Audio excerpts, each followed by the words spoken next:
레위기 말씀에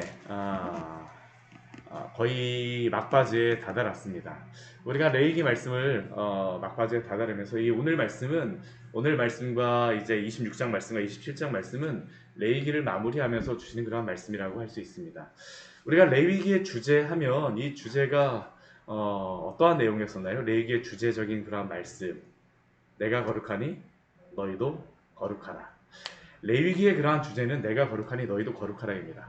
하나님께서 이스라엘 백성을 출애굽해서 애굽으로부터 구원내신 이유는, 애굽의 그러한 종된 그러한 삶으로부터 구원해내신 이유는 그냥 가나안 땅에서 적과 꿀이 흐르니까 너희 마음대로 죄짓고 마음대로 살아도 되가 아닙니다. 어떻게 하나님이 그들을 구원해내신 이유는 무엇이냐면, 하나님이 구원해내신 그러한 이스라엘의 백성이 하나님의 자태를 뽐내며 하나님의 거룩한 삶을 그 삶에서 드러내며 그 가나안 땅에서 살아냄으로 말미암아 제사장 나라가 되고 소유가 되고 하나님의 그 영광스러움을 나타내고자 하시는 것이 바로 하나님이 이스라엘 백성을 구원해내신 이유입니다. 굉장히 놀라운 것입니다.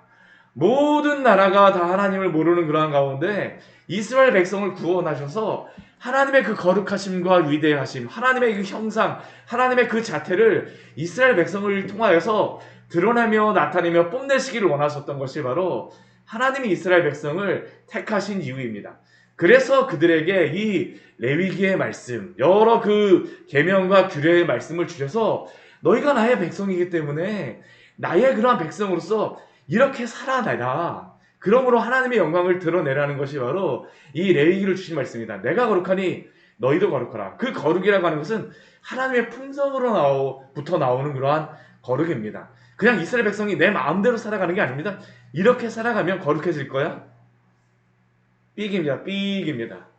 하나님의 그러한 백성으로서 살아내는 것은 하나님의 규례와 하나님의 그 계명을 따라 준행하며 살아간다라는 것을 내포합니다. 이것을 행함으로 구원받는 게 아닙니다. 이스라엘 백성은 이미 어떻게 된 사람들입니까? 구원받은 백성들입니다. 이미 구원받았기 때문에 그 출애굽기의 여러 말씀들과 레위기의 말씀들과 신명기의 말씀들과 민수기의 말씀들을 주신 것입니다. 이렇게 살아서 구원 받으라는 게 아니라 이미 구원 받았기 때문에 주신 말씀입니다. 그리고 이 레위기의 말씀을 통하여서 하나님께서 그들에게 알려주시고자 하는 중요한 것은 무엇이냐면, 레위기는 두 가지의 그러한 크게 보면 주제를 가지고 이야기합니다. 첫 번째는 1장서부터 16장까지의 말씀을 통하여서는 하나님을 예배하는 그러한 것을 통하여서 하나님의 거룩을 나타내는 겁니다. 그래서 1장서부터 16장까지는 하나님을 예배하는 방법들에 대해서 알려주세요. 하나님을 실제로 예배하는 방법을 통해서 거룩하게 그 거룩을 드러내는 것. 그리고 17장서부터 25장까지는 무엇을 말씀하신 거냐면, 삶에서 거룩하게 살아감으로 말미암아 하나님의 거룩함을 드러내는 것입니다. 그러니까 이 실제로 예배를 통하여서, 이 공적인 예배를 통해서 하나님을 거룩하게 드러내는 것과 삶의 예배를 통하여서 그 거룩함을 드러내는 것이 바로 이 레위기의 말씀입니다. 그런데 이러한 그 규례와 계명의 말씀을 주시고 나면 항상 그 다음에 마지막을 마무리하는 그런 말씀의 내용들이 있습니다. 그게 뭐냐 하면, 출애굽기도 그렇고요, 레위기도 그렇고, 이 신명기도 그렇고, 여호수아 말씀도 그렇고, 이 규례와 계명을 명하셨던 그러한 말씀은 항상 마지막에 무엇으로서 마무리하시냐면, 너희가 이러한 말씀을 잘 지키게 되면 복을 하나님께서 내려줄 것이지만, 만약 그러한 하나님의 말씀을 잘 준행하지 못하게 되면 하나님의 그러한 징벌이 징계가 무엇인가라는 것에 대해서 알려주시는 것으로서 이 계명에 대한 말씀들, 율법에 대한 말씀들을 마무리합니다. 25장과 26장의 말씀이 바로 그것입니다. 26장과 27장의 말씀이 바로 그것입니다. 26장에서는 하나님의 복과 저주가 무엇인가를 말씀하여 주시고요, 27장 말씀에서는 사람의 그러한 서원, 하나님이 26장 말씀을 통해서 하나님의 약속을 주시는 그러한 말씀이라고 한다면, 복과 저주를 통해서 하나님의 약속을 주시는 말씀이라고 한다면, 27장 말씀을 통하여서는 그 인간이 하나님 앞에 그러면 내가 이렇게 살아가겠습니다라는 서원함으로써 인간의 그 약속을 하나님 앞에 헌신하는 그러한 것으로서 마무리하는 것이 바로 이 레위기 27장의 말씀입니다. 오늘 말씀 읽었던 26장의 말씀은 하나님의 이 규례와 계명을 지키게 되면 어떠한 복을 받는가라는 것에 대해서 주시는 말씀이 바로 오늘 26장의 그러한 말씀입니다. 오늘 그래서 이 복에 대한 말씀을 주시기 전에 1절과 2절 말씀을 보게 되면 하나님을 경외하면서 그들이 반드시 지켜야 될 모습, 하나님의 계명을 세 가지를 아주 그냥 요약해서 말씀했어요. 첫 번째는 무엇이냐면 우상을 만들지 말라라는 것입니다. 우리 1절 말씀 보면 그것이 나오죠. 자기를 위하여 우상을 만들지 말지니 조각한 것이나 주상을 세우지 말며 조각한 석상을 세우지 말고 그에게 경배하지 말라입니다. 여기에 나오는 조각한 것은 어떠한 것일까요? 금과 은으로다 아주 아름답게 만들어내는 그런 것입니다. 사람의 솜씨가 들어가는 것이에요. 아주 아름답게 막 만들어냅니다. 금과 은같이 아주 비싼 것으로 만들어냅니다. 그렇다 해서 그것이 하나님의 영광을 드러내는 것일까요? 우리가 물론 여기 첫 번째 우리가 보아야 될 건 여기에 우상을 만들지 말라라고 하는 것은 이 이방 우상을 이야기하는 것입니다. 조각한 것으로 주상을 만들고 조각한 석상을 만드는 것. 하나님이 우상을 만드는 것을 기뻐하십니까?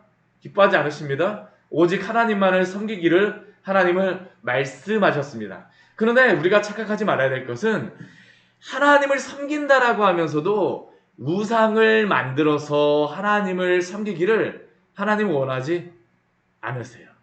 아무리 금과 은으로 아름답게 조각하여 하나님의 모양을 만들어낸다 한들 하나님이 그거 기뻐하실까요? 기뻐하지 않으십니다. 큰 이 주상이라고 하는 것은 기둥을 세우는 것입니다. 크게 무엇인가 세워서 하나님은 크신 하나님께 이렇게 큰 하나님을 너희가 섬겨라면서 큰 무엇인가를 세워서 하나님을 섬긴다라고 해서 하나님이 기뻐하실까요? 아닙니다.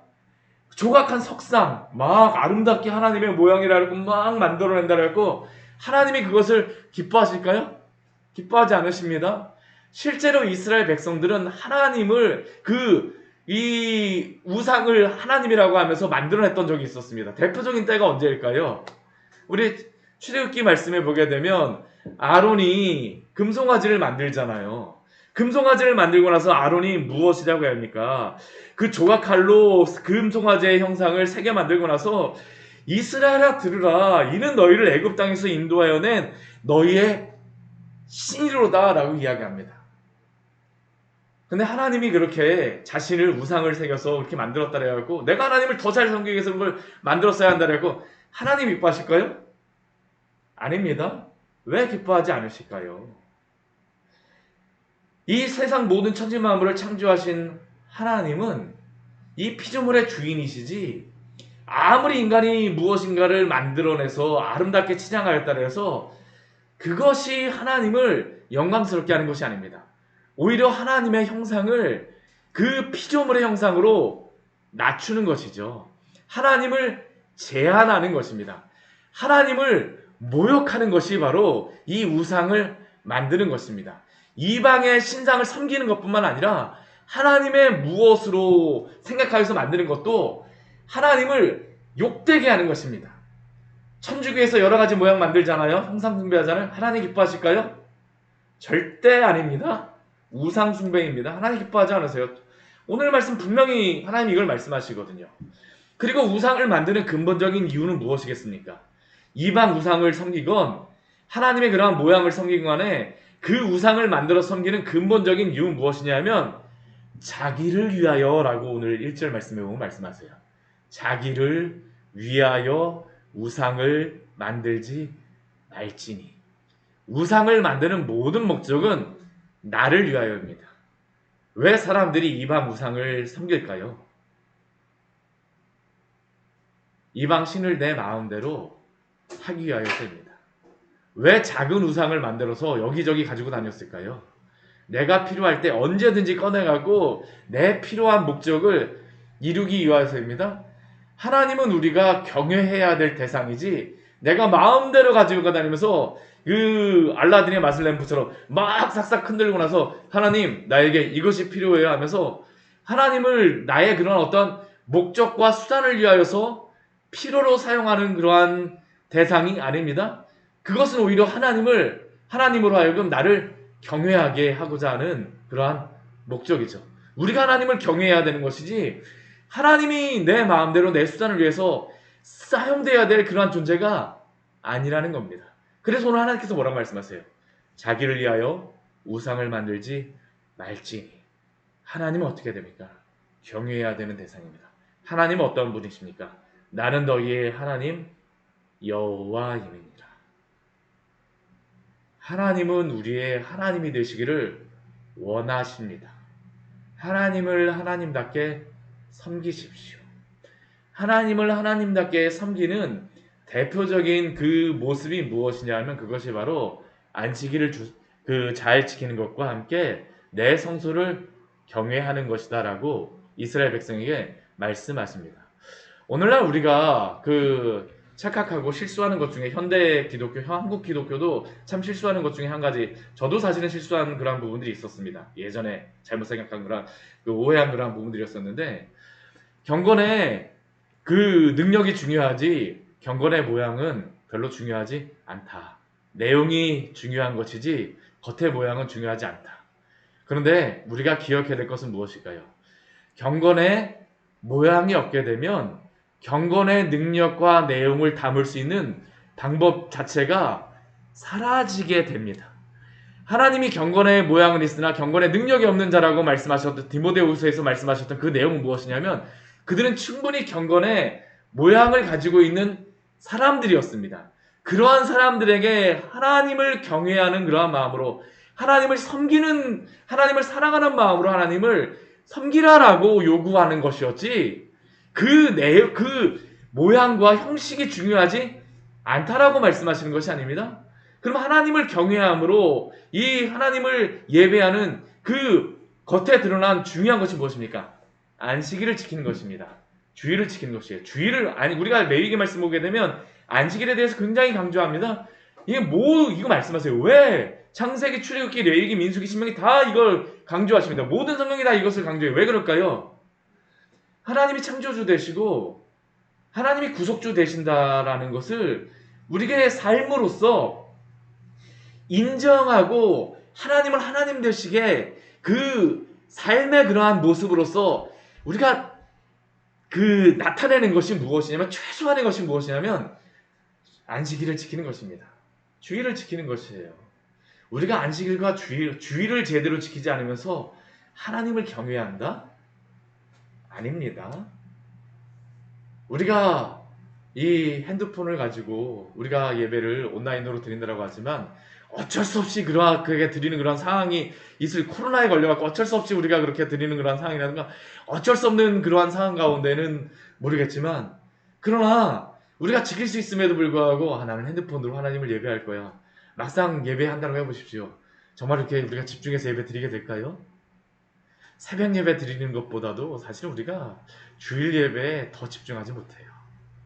하나님을 경외한다라고 하는 것은 우리의 삶에서도 하나님을 경외하는 그러한 모습을 가지는 것입니다. 성소를 경외하라고 하는 것은 예배 하나하나를 하나님이 잘 집중해서 드리라는 것이죠. 또한 하나님께서는 이 예배의 형식적인 그러한 부분과 이 외적인 그러한 교회의 그러한 모습들도 하나님은 중요하게 생각하세요. 왜냐하면 우리가 이렇게 함께 예배할 수 있는 장소 자체가 없게 되면 어떻게 할까요?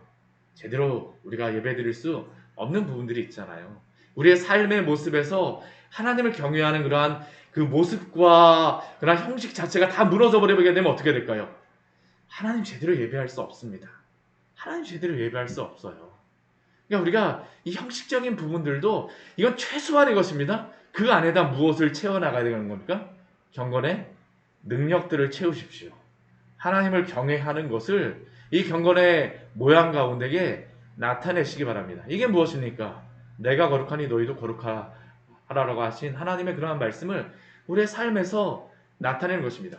주일의 예배를 잘 드리고 나서 일주일간의 그러한 나머지 그 6일의 삶의 예배를 채우는 것이지, 주일의 예배도 제대로 잘 못 지키면서 6일의 그러한 예배를 드리겠다?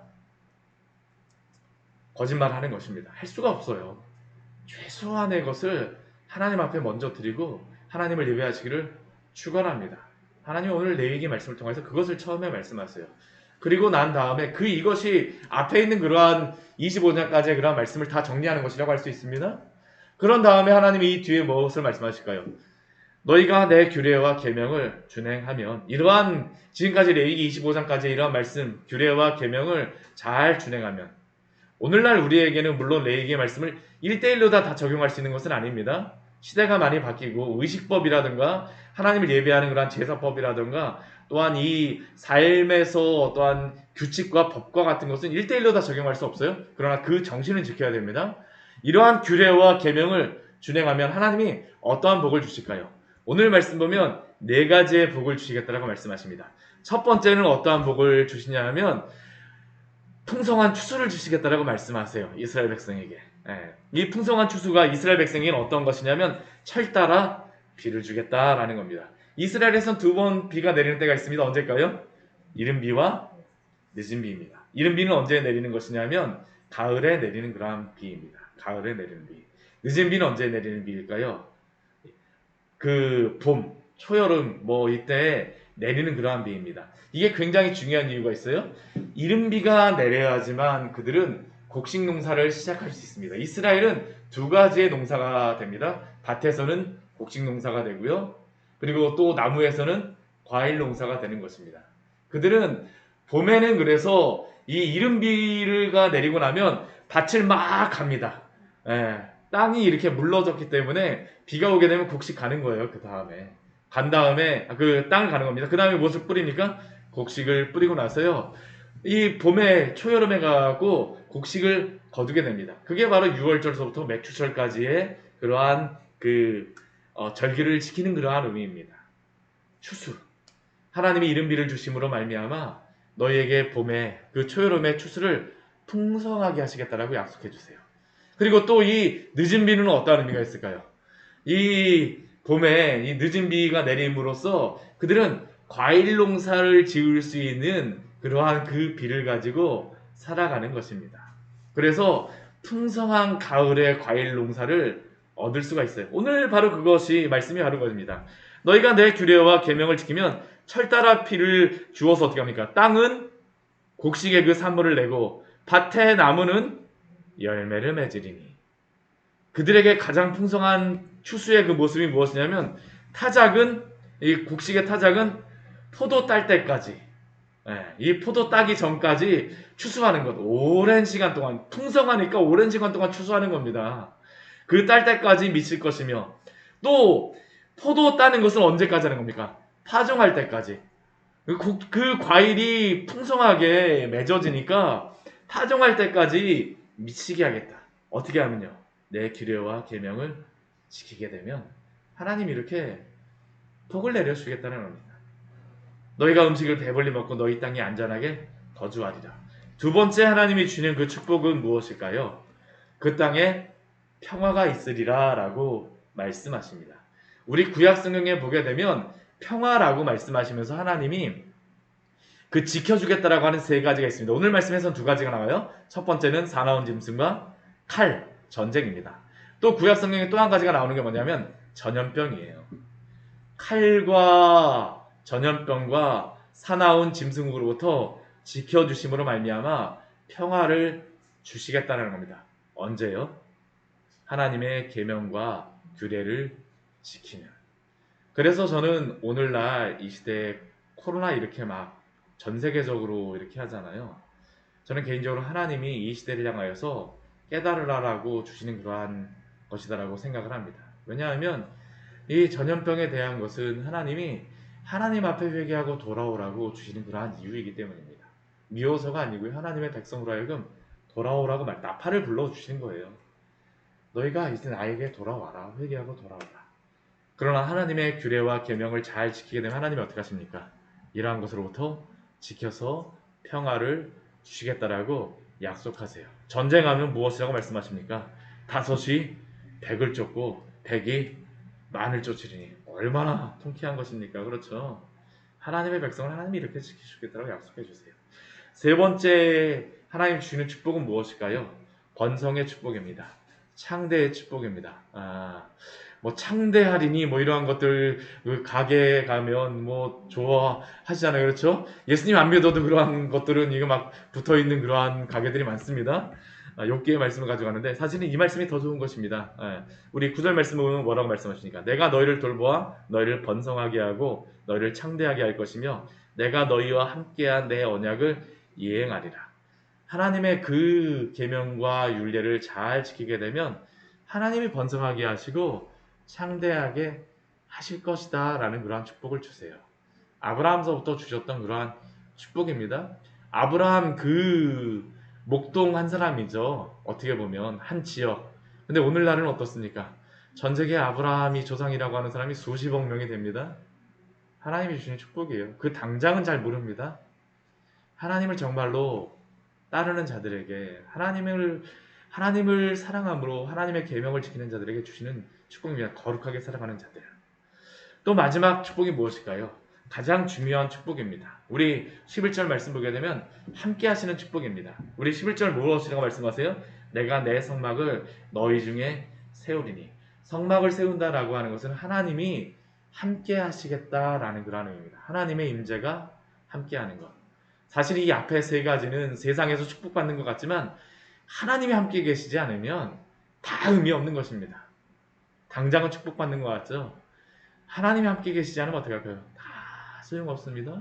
이 세상의 것들은 다 아침 안개같이 다 사라져 버릴 것이지만 하나님의 영광은 영원합니다.